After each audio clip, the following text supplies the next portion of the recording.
Bonjour, je me présente, je m'appelle Alexis et bienvenue sur la chaîne d'Alexis Finance.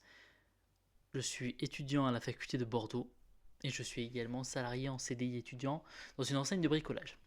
Et ce poste me permet d'ailleurs tous les mois de faire mon petit investissement sur mon PEA. Et d'ailleurs aujourd'hui je vais vous présenter mon PEA et je vais vous dire pourquoi il faut ouvrir un PEA.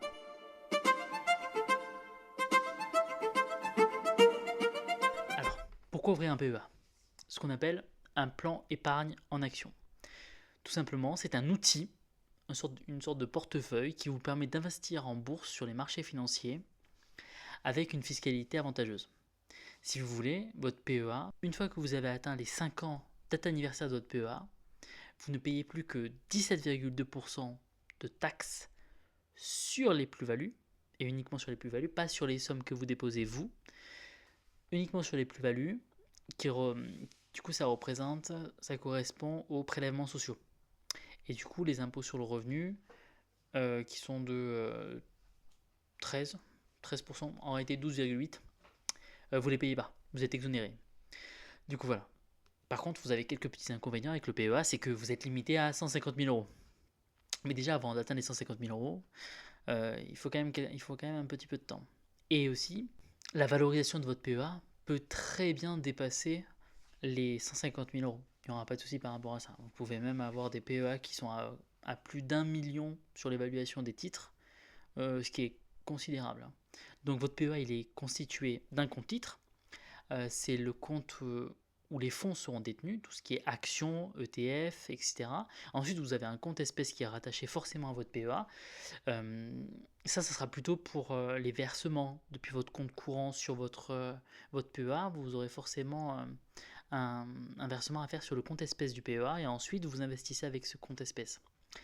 Voilà, c'est également le compte espèce sur lequel vous allez toucher les dividendes des actions que vous détenez, etc., etc. Alors quand on parle de PEA, forcément on est obligé de parler de la banque dans laquelle on va souhaiter l'ouvrir. Donc, il y a plusieurs types de banques. Il y a les néobanques, les banques en ligne, et il y a les banques traditionnelles. Honnêtement, vous faites ce que vous voulez. Mais moi je vous déconseille les banques traditionnelles parce qu'honnêtement vous allez tout simplement démolir votre plus-value et démolir vos rendements. Parce qu'en fait ils imposent des frais qui sont un peu obsolètes, comme des frais d'arbitrage, des frais de tenue de compte, des frais de courtage hyper conséquents, des frais de garde, pour ça je vous l'ai déjà dit. Bref, vous avez plein de frais que vous n'avez pas sur les néobanques.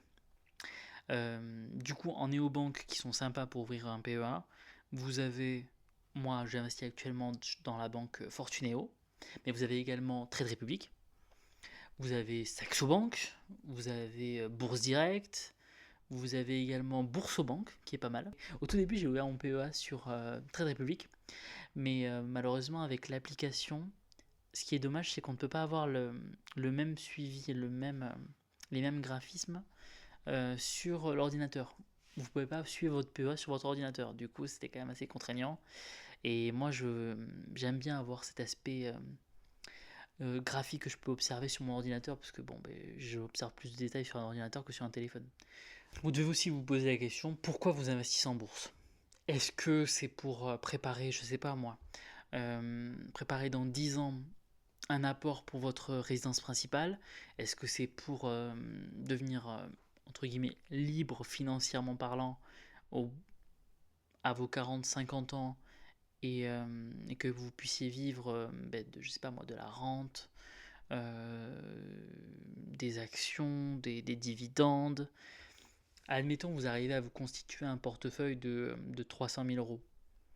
Vous pouvez très bien considérer que vous avez votre retraite et vous verserez une partie de votre PEA tous les mois pour tout simplement améliorer votre train de vie. Ou alors, vous pouvez très bien faire également tout ce que vous aurez économisé sur votre PEA. À votre retraite, vous pouvez très bien acheter un petit appartement qui vous servira d'appoint par rapport à votre retraite. Comme ça, vous pourrez peut-être partir un petit peu plus tôt. Il faut envisager ça aussi. Mais en tout cas, c'est hyper important de prévoir l'avenir et de prévoir le futur. Et un PEA, ça devient un peu indispensable maintenant. Surtout qu'on bénéficie d'une fiscalité réduite. Et Dieu sait qu'en France, on aime taxer tout ce qui est plus-value, surtout sur les marchés boursiers. Donc voilà, moi je vais vous présenter mon PEA. Mon PEA actuellement, comme je vous l'ai dit, il est chez Fortuneo. J'ai deux types d'actifs. J'ai des actions, donc c'est des micro-parts d'entreprise si vous voulez, donc je deviens actionnaire. Je suis actionnaire du coup actuellement de la banque BNP Paribas, mais également de la banque du Crédit Agricole, banque Crédit Agricole. Ensuite, je suis actionnaire d'Engie et de Stellantis. Et j'ai acheté un ETF. Les ETF c'est assez sympa parce qu'en fait on regroupe en fait plusieurs actions dans un indice d'entreprise. C'est-à-dire qu'en gros mon ETF, l'S&P 500, il réplique les 500 plus grosses entreprises américaines. Du coup, je suis quasiment sûr d'avoir un bon rendement. Surtout que les rendements historiques du S&P 500, enfin du moins cet ETF là, on est environ à 9-10% par an. Sachant que le livret A là actuellement il est passé à 1,70 par an, ce qui est réduit. Donc plutôt que de mettre trop d'argent sur mon livret A, je préfère en mettre un petit peu plus sur mon PEA. Surtout que je commence à investir que depuis récemment, depuis juin. Parce qu'avant, j'avais pas du tout les moyens de mettre des sous de côté. D'ailleurs, vous pouvez très bien commencer par des petites sommes.